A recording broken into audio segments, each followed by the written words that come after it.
sampai dia rasa nak terjun bangunan dah sebab tekanan kat sana. Pada hari ini kita ada seorang ibu yang datang untuk membuat satu sidang media berkaitan dengan anak dia. Seorang perempuan, gadis dia berumur 21 tahun.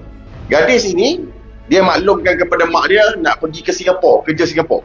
Dan untuk maklumat rakan-rakan, gadis ini, anak perempuan dia ni, seorang yang berkelulusan diploma di sebuah kolej di Aikeroh. Maknanya bukan biasa-biasa jugalah, seorang yang berpelajaran. Jadi dia ni tengah cari kerja. Bila dia tengah cari kerja, tak dapat kerja, dia bekerjalah dengan makcik dia sebagai jurujual dekat sebuah pasar raya di Johor Bahru. Tapi of course lah, sebagai seorang pemegang diploma, dia nak cari satu kerja yang lebih sesuai dengan kelulusan dia. Dia maklumkan kepada ibunya ada satu kenalan kawan kepada kawan dia. Bagi tahu ada peluang pekerjaan di Singapura dalam bidang yang berkaitan dengan pengurusan pejabat. Jadi dia pun percayalah dengan kawan dia ni, dan dia pun pergilah ke Singapura dengan niat untuk bekerja di sana. Ni pergi betul ni, pergi ke Singapura. Apabila sampai ke Singapura, kawan dia bagi tahu bahawa kita pergi ke Bangkok dulu sementara nak tunggu untuk masuk kerja ni. Untuk berjalan-jalan dululah. Kawan dia nak belanja dia lah. Kawan dia nak belanja dia pergi ke Thailand. Sampai ke Thailand, saya percaya dia melalui jalan darat, akhirnya masuk ke sepadan Poi Pet dan sekarang berada di kawasan inilah. Ini kawasan dia lah, di sepadan di antara Malaysia dengan Cambodia ni, di Poi Pet. Ini WhatsApp anak menunjukkan bagaimana dia tertekan mental kerana dia di torture.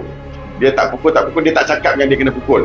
Tetapi hari-hari dia hantar WhatsApp yang dia berada dan tertekan sampai dia kata dia tak tahan nak terjun di bangunan disebabkan oleh mental torture yang sangat oleh sindiket ini kepada dia.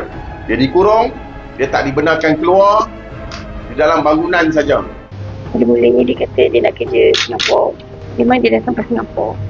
Dia dah tunjuk saya dia sampai Singapura.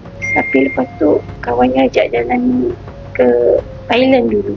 Tapi jalan tu punya terus tak balik. Tapi sekarang dia dah tak tahan, dah tertekan yang amat sangat. Dia cakap tak dapat buat kerja, tak dapat target, kena kurung, tak bagi keluar bilik. Saya nak bagi amaran. Kita dah ada maklumat biodata pengurus-pengurus yang merupakan rakyat Malaysia yang berada di scam compound, terutamanya di Poi Pet.